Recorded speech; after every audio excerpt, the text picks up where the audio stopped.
Hello everyone. आज की इस वीडियो में हम लोग पढ़ने जा रहे हैं 10वीं कक्षा के हिंदी का चौथा अध्याय, जिसका नाम है नाखून क्यों बढ़ते हैं। आप सभी को बता दें कि हम लोग जिस भी पाठ की शुरुआत करते हैं तो सबसे पहले लेखक का परिचय जानते हैं, उसके बाद में पाठ का परिचय जानते हैं, उसके बाद में उस पाठ का हम लोग सारांश जानते हैं।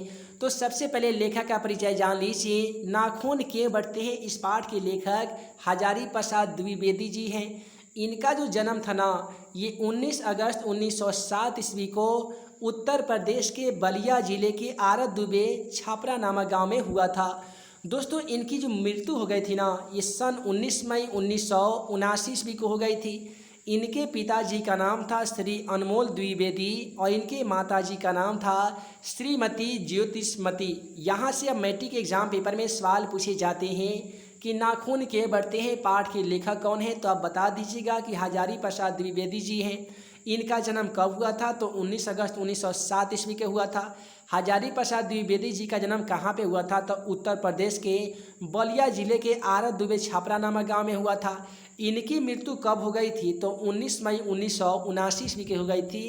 इनके पिता का नाम क्या था, तो इनके पिता का नाम अनमोल द्विवेदी जी था। उसके बाद में इनकी प्रारंभिक शिक्षा की बात करें तो इनकी प्रारंभिक शिक्षा यानी इनकी जो शुरुआती शिक्षा थी ना, ये घर पर ही संस्कृत के माध्यम से हुई थी। उच्च शिक्षा पाने के लिए ये काशी हिंदू विश्वविद्यालय गए थे। वहाँ से इन्होंने ज्योतिषाचार्य की उपाधि प्राप्त की थी। कबीर पर गहन अध्ययन करने के कारण वे 1949 ईस्वी में लखनऊ विश्वविद्यालय में इन्हें पीएचडी की मानक उपाधि से सम्मानित किया गया था। सन 1957 ईस्वी की बात करें तो इनको भारत सरकार के द्वारा पद्म भूषण की उपाधि से सम्मानित भी किया गया था। अब यहीं से मैट्रिक एग्जाम पेपर में सवाल पूछे जाते हैं कि हजारी प्रसाद द्विवेदी जी को पद्म भूषण पुरस्कार कब दिया गया था, तो आप बताइएगा कि सन 1957 ईस्वी में दिया गया था। उसके बाद में हम लोग बात करने जा रहे हैं कि द्विवेदी जी के द्वारा कौन कौन से साहित्यिक रचनाएं की गई है। तो यहाँ पे याद रखिएगा कि अशोक के फूल, कुटज, कल्पलता, वान भट्ट की आत्मकथा, पुनर्नवा, चारू चंद्रलेख, उसके बाद में है अनाम दास का पोथा, हिंदी साहित्य का उद्भव और विकास, हिंदी साहित्य की भूमिका इत्यादि इनके प्रमुख रचनाओं में से एक है। अब यही से मैट्रिक एग्जाम पेपर में सवाल पूछे जाते हैं कि अशोक के फूल के लेखक कौन हैं, तो आप बताइएगा कि द्विवेदी जी हैं। हिंदी साहित्य की भूमिका के लेखक कौन हैं, तो ये द्विवेदी जी हैं। अब हम लोग जानने जा रहे हैं इस पाठ का परिचय, यानी नाखून क्यों बढ़ते हैं। इस पाठ में हम लोगों को क्या क्या जानकारी मिलने वाली है। तो दोस्तों, प्रस्तुत निबंध नाखून क्यों बढ़ते हैं, इसमें मनुष्य की मनुष्यता का साक्षात्कार कराया गया है। लेखक के अनुसार नाखूनों का बढ़ना मनुष्य की पाशवी वृत्ति का प्रतीक है और उन्हें काटना या ना बढ़ने देना इसमें निहित मानवता का आज से कुछ ही लाख वर्ष पहले मनुष्य जब मदमानुष की तरह जंगली जानवर में हुआ करता था, उस समय नख ही उसके अस्त्र थे। आप सभी को बता दें, यहीं से मैट्रिक के एग्जाम पेपर में एक और ऑब्जेक्टिव सवाल पूछे जाते हैं कि नाखून क्यों बढ़ते हैं, ये पाठ की क्या है। ऑप्शन रहता है कहानी है, निबंध है, एकांकी है और डी में दिया जाता है कविता है। तो आप बता दीजिएगा कि नाखून क्यों बढ़ते हैं, ये पाठ की निबंध है। इस पाठ में हमें बताया जा रहा है द्विवेदी जी के माध्यम से लेखक के अनुसार कि नाखून आखिर क्यों बढ़ते हैं। कहीं ये नाखून बढ़ने का कारण पुराने तो पाशवी वृत्ति है, ये इसका तो प्रतीक नहीं है। इसे काटना या बढ़ने देना इसमें निहित मानवता का आज से कुछ ही लाख वर्ष पहले की अगर हम लोग बात करेंगे, जब हम लोग पूरे मानव जाति के लोग वनमानुष के भेष में जंगली जानवर के रूप में रहा करते थे, उस समय में नाखून ही मनुष्यों के अस्त्र हुआ करते थे। आधुनिक मनुष्य ने अनेक विनाशकारी अस्त्र शस्त्रों का निर्माण कर लिया है, यानी आज के जो भी मानव जाति के लोग हैं वो अनेक प्रकार के विनाशकारी अस्त्र एवं शस्त्रों का निर्माण कर लिए हैं।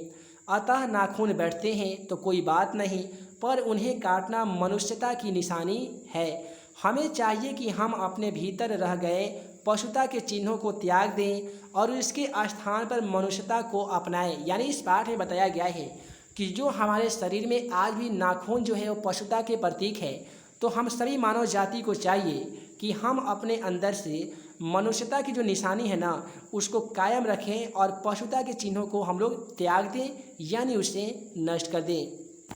इसके बाद में यहाँ से शुरू होने जा रहा है नाखून क्यों बढ़ते हैं कहानी का ये जो आपका निबंध है ये मज़ेदार ही निबंध है। आइए आसान भाषा में हम लोग पढ़ने जा रहे हैं। मैट्रिक के एग्ज़ाम पेपर में एक सवाल पूछा जाएगा कि नाखून क्यों बढ़ते हैं, इस पाठ का सारांश लिखे। तो यहाँ से जो लाइन शुरू होने जा रहा है यहाँ से आप आसान तरीके से लिख सकते हैं। साथ ही इसका PDF डाउनलोड करने के लिए टेलीग्राम से ज्वाइन कीजिए या मोबाइल एप्लीकेशन को इंस्टॉल कीजिए या questionforexam.com वेबसाइट पर जाकर भी इस PDF को आसानी तरीके से डाउनलोड कर सकेंगे। तो यहाँ पे आप कहेंगे कि प्रस्तुत पाठ नाखून क्यों बढ़ते हैं इस पाठ में हजारी प्रसाद द्विवेदी जी के द्वारा लिखा गया है।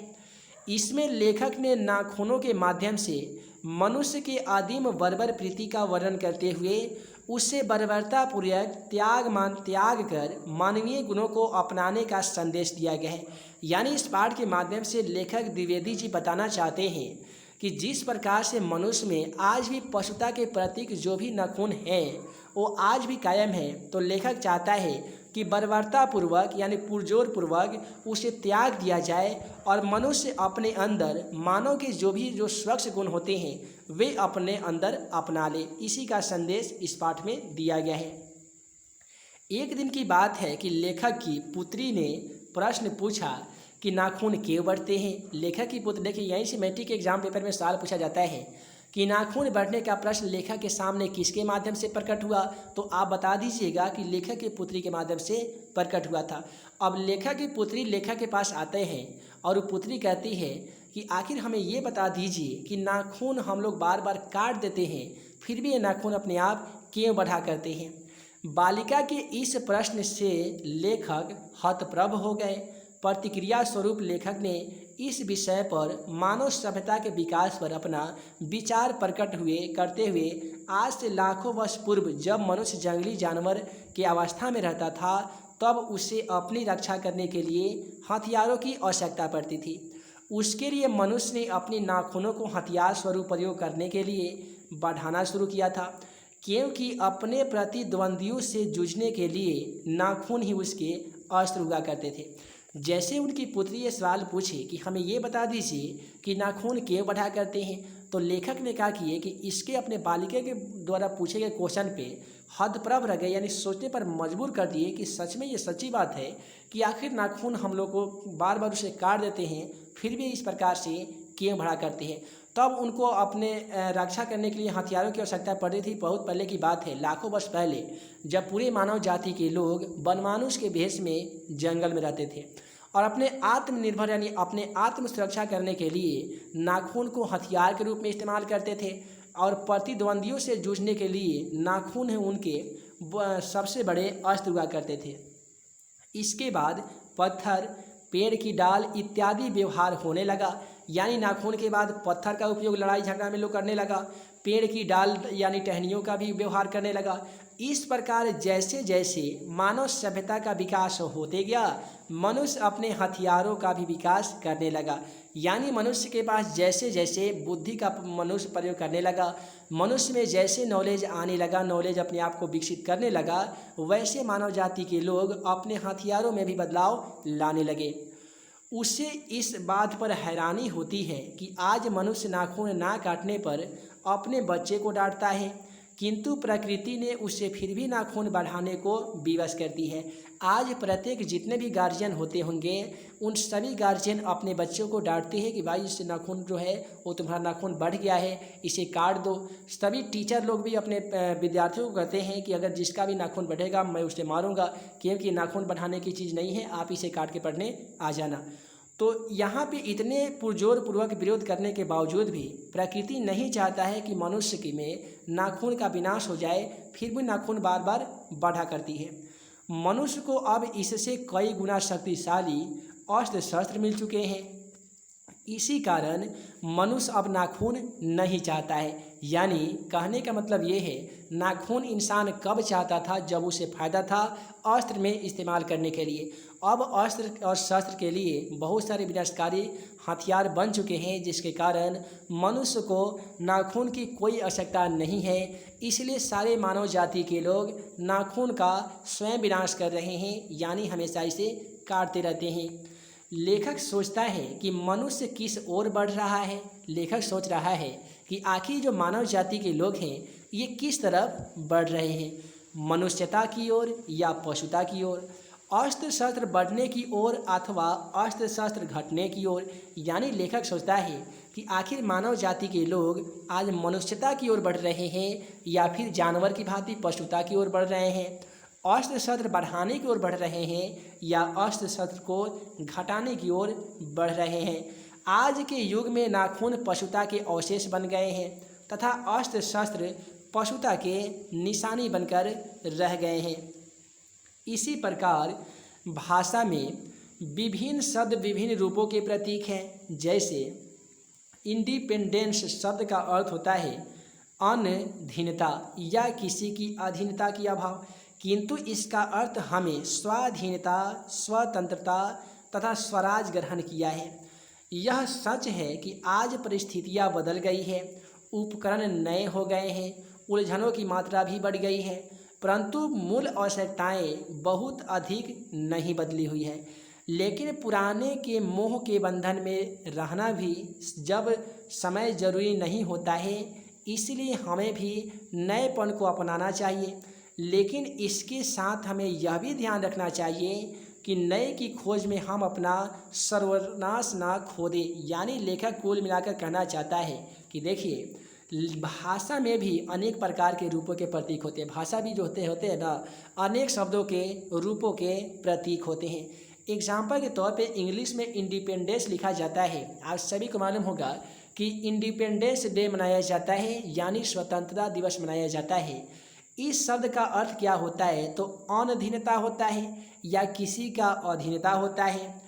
इसी को हम लोग ऐसा भी बोल देते हैं कि हमने स्वाधीनता, स्वतंत्रता तथा स्वराज ग्रहण किया है। इसका अर्थ हम लोग ऐसे भी बोल देते हैं। यह सच है कि आज परिस्थितियां बदल रही है, इसमें कोई भी शक की गुंजाइश नहीं है कि परिस्थितियां पहले वाली नहीं रही। आज तमाम परिस्थितियां बदल गई हैं, उपकरण नए हो गए हैं। उपकरण का माने तो बहुत सारे ऐसे यंत्र हैं जो नए नए हो रहे हैं। उलझनों की मात्रा भी बढ़ गई है। अब नए नए यंत्र होने से बहुत सारे नए नए उलझनों में भी वृद्धि हो गई है, परंतु मूल आवश्यकताएं बहुत अधिक नहीं बदली है। मूल आवश्यकताएं यानी मनुष्य की जितने भी आवश्यक सामग्रियां हैं उसमें कुछ ज़्यादा बदलाव देखने को नहीं मिला है। लेकिन पुराने के मोह के बंधन में रहना भी सब समय जरूरी नहीं होता है। यानी पुराने रीति रिवाज के साथ ही हमेशा जुड़े रहना। अगर बहुत सारे लोग नहीं कहते हैं कि हमारे पुराने बाप दादा ये काम किए तो हम क्यों नहीं करेंगे, तो मेरे भाई समय के हिसाब से सब चीज़ किया जाता है। तो पुराने मोह माया के बंधन में रहना सब समय जरूरी नहीं होता है। इसीलिए हमें भी नएपन को अपनाना चाहिए, यानी हमें भी नए रीति रिवाजों को अपनाना चाहिए। लेकिन इसके साथ हमें यह भी ध्यान रखना चाहिए कि हम नए के खोज में कहीं हम अपना स्वयं सर्वनाश ना कर दे, क्योंकि कालिदास ने आसान भाषा में कहा है कि सब पुराने अच्छे नहीं होते, सब नए खराब नहीं होते। यहीं से मैट्रिक एग्जाम पेपर में एक सवाल पूछ लिया जाता है कि सब पुराने अच्छे नहीं होते और सब नए खराब नहीं होते। यह कथन किसका है, तो आप बताइएगा सर कि यह कथन कालिदास का है। वे क्यों बोले थे कि इत एव दोनों को जांच कर तो हितकर तो उसे ही स्वीकार करना चाहिए। यानी जितने भी पुराने चीज़ हैं वे अच्छे नहीं होते और जितने भी नए चीज़ होते हैं वो सब खराब नहीं होते हैं। परिस्थितियों के अनुसार पुराने चीज़ भी अच्छे लगते हैं, नए चीज़ भी खराब हो जाते हैं। तो इसीलिए किसी भी वस्तु को जांच कर ही उसे अपने अंदर स्वीकार करना चाहिए। मनुष्य किस बात में पशु से भिन्न है। अब यहाँ पे लेखक करता है कि आखिर मानव जाति के जितने भी लोग हैं, जितने भी मनुष्य हैं, वो किस बात में पशु से अलग है और किस बात में एक है। आइए अब हम लोग जान लेते हैं। आहार निद्रा। आहार के मतलब होता है खाने वाला भोजन, निद्रा का मतलब होता है सोना इत्यादि की दृष्टि से मनुष्य तथा पशु में समानता है। यानी खाने वाला भोजन की बात करें, निद्रा यानी सोने में बात करें, तो मनुष्य एवं पशु में समानता दिखाई देती है, यानी दोनों में बराबर दिखाई देती है। फिर भी मनुष्य पशु से भिन्न है। फिर भी मनुष्य जो है वो पशु से क्या है दोस्तों, तो अलग है। मनुष्य में संयम यानी सहने की क्षमता, श्रद्धा, प्रेम भाव, त्यागने की जो क्षमता होती है, तपस्या यानी तप करना, तथा दूसरे के सुख दुख के प्रति संवेदना का भाव होना जो पशु में नहीं होता है। यहाँ पे लेखक बताना चाहता है कि मनुष्य में खाने और सोने की जो व्यवस्था है वो पशु में भी समान दिखाई देती है। फिर भी हम पशु को और मनुष्य को एक बराबर नहीं बोल सकते हैं, क्योंकि मनुष्य में संयम रखना, श्रद्धा, त्याग, तपस्या, दूसरे दुखों को देखकर खुद दुखी हो जाना, दूसरे को सुखों को देखकर खुशी महसूस करना का भाव होता है, किंतु ये सब भाव पशु में नहीं होते हैं। अतः हम कह सकते हैं कि कभी भी मनुष्य और पशुता एक समान नहीं हो सकती है। मनुष्य लड़ाई झगड़ा को अपना आदर्श नहीं समझता है, वह क्रोधी एवं अविवेकी को बुरा समझता है। लेखक सोचता है कि ऐसी स्थिति में मनुष्य को कैसे सुख मिलेगा। यहाँ पे बताना चाहता है लेखक कि मनुष्य जाति के जितने भी लोग होते हैं लड़ाई झगड़ा को अपना आदर्श नहीं समझते हैं। आज भी जितने भी नॉलेजेबल इंसान हैं, जिसके पास शिक्षा का नॉलेज है, वे चाह कर भी लड़ाई झगड़ा नहीं करते हैं, क्योंकि उन्हें मालूम होगा कि ये काम आदर्श के पूर्वक नहीं है, ये काम हमारे लिए अच्छा नहीं है। वे क्रोधी एवं अविवेकी को बुरा समझता है, यानी जो क्रोध करता है, जो अविवेक फैलाता है, वैसे इंसान को मानव बुरा समझता है। लेखक सोचता है कि ऐसी स्थिति में मनुष्य को कैसे सुख मिलेगा। अब लेखक यहाँ पे ये कहता है, लेखक यानी द्विवेदी जी यहाँ पे ये कहना चाहते हैं कि ऐसी स्थिति में आखिर मानव जाति को सुख, शांति, अमन, चैन, सुकून किस प्रकार से कैसे मिलेगा। क्योंकि देश के नेता वस्तुओं की कमी के कारण उत्पादन बढ़ाने की सलाह देता है, लेकिन बूढ़े आत्मावलोकन की ओर ध्यान दिलाते हुए उनका कहना है कि प्रेम बड़ी चीज़ है और हमारे भीतर है, वो हमारे भीतर है। इस निबंध में लेखक ने मानवीयता पर बल दिया है, महाविनाश से मुक्ति की ओर ध्यान खींचा है। यहाँ पे बताना चाहते हैं लेखक कि आज के जितने भी नेतागण हैं ना, वो वस्तुओं में कमी कर दे रहे हैं। अब इसके कारण उत्पादन बढ़ाने की सलाह देते हैं, लेकिन जितने भी बूढ़े प्रवृत्ति के लोग हैं वे आत्मलोकन की ओर ध्यान दिलाते हुए कहते हैं, उनका कहना है कि प्रेम ही बड़ी चीज़ है। और ये बात 100% सही है दोस्तों। प्रेम से दुश्मनी को, शत्रु को भी मित्र बनाया जा सकता है, लेकिन प्रेम से शत्रु से शत्रुता तो निभाई नहीं जा सकती है।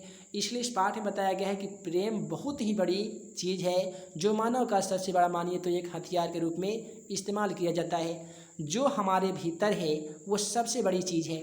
इस निबंध में लेखक ने मानवीयता पर बल दिया है, महाविनाश से मुक्ति की ओर ध्यान को खींचा है। यानी इस पाठ में लेखक एक मानव में कौन कौन ऐसे नॉलेज होना चाहिए, कौन कौन ऐसे गुण होना चाहिए, वो तमाम गुणों को इस पाठ के माध्यम से लेखक द्विवेदी जी सभी मानव जाति के लिए एक बहुत ही बड़ा मैसेंजर के रूप में मैसेज दे रहे हैं और महाविनाश से मुक्ति की ओर ध्यान खींच रहे हैं कि यानी हम लोग कैसे महाविनाश को अपने आप रोक सकते हैं, उससे हम लोग कैसे मुक्ति पा सकते हैं। तो कुल मिलाकर इस चैप्टर को आप आसान तरीके से समझ ही गए होंगे। इस चैप्टर का हम लोग आसान भाषा में सारांश भी देख लिए हैं, जो कि आपके मैट्रिक बोर्ड एग्जाम के लिए काफ़ी इंपॉर्टेंट रहता है। कितने स्टूडेंट चाहते हैं कि इस चैप्टर में जितने भी ऑब्जेक्टिव सवाल पूछे जाते हैं मैट्रिक एग्जाम पेपर में, उसका वीडियो लेक्चर देखना। कितने स्टूडेंट चाहते हैं इसका सब्जेक्टिव क्वेश्चन का भी पार्ट लाया जाए, आप हमें कमेंट के माध्यम से बता सकते हैं। आप सभी को बता दें कि हमारे चैनल के माध्यम से प्रत्येक दिन एनसीईआरटी का चैप्टर वाइज, सभी सेट का चैप्टर वाइज ऑब्जेक्टिव के साथ सब्जेक्टिव तथा फुल एक्सप्लेनेशन का वीडियो प्रत्येक दिन अपलोड किया जा रहा है। अतः चैनल को सब्सक्राइब अगर आपने अभी तक नहीं किया है तो चैनल को सब्सक्राइब करने के साथ बेल आइकन को दबा दीजिए, ताकि ऐसे ही एनसीईआरटी का प्रत्येक चैप्टर का सॉल्यूशन का वीडियो आप सभी को देखने को मिल सके और आप हमारे द्वारा बनाए गए प्रत्येक वीडियो को बारी बारी से देख सके। तो हे दोस्तों, मैं मुकीम अंसारी जल्द मिलूंगा अगले एनसीईआरटी के बुक के सॉल्यूशन के साथ। तब तक के लिए वीडियो के लिए बहुत बहुत धन्यवाद।